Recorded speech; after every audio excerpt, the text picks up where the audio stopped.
国际局势先来关心，这美国总统川普呢，昨是宣布暂停对伊朗来发动毁灭性的攻击。伊讲，就是因为沙烏地阿拉伯甲卡达等等是认为讲，这荷姆兹海峡开放，也佮有核武的议题，即马拢已经有初步的协议啊，所以决定8月要过来恢复谈判。也毋过，即马伊朗这媒体呢，说讲其实荷姆兹海峡并无开放，毋是像美国所讲的安尼。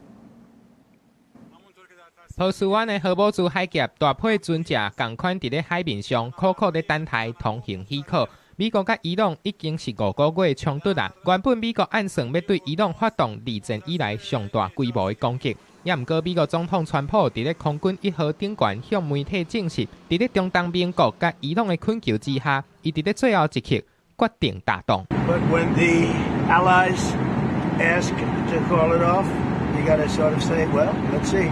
And the reason they asked is I think there's a deal.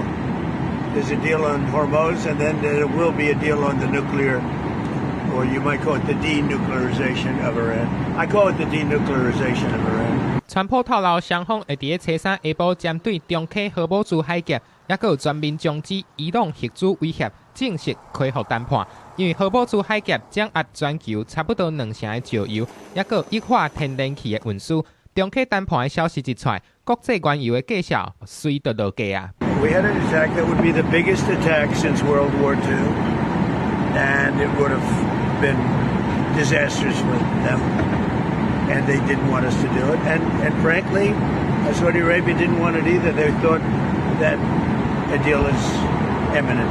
虽然川普释出善意，也毋过伊朗的半官方媒体法斯通讯社就报道，伊朗谈判小组的消息人士反驳美国讲海峡的全面开放这种讲法。伊朗这方面是强调，只要美国继续进行敌对的行动，荷姆兹海峡就会继续关起来。所有的船只若要行过，都要得到伊朗伊斯兰革命卫队的允准。双方即马是一个讲好遐，一个讲饭的，外界是看甲回回。公司新闻，郑伟林编译。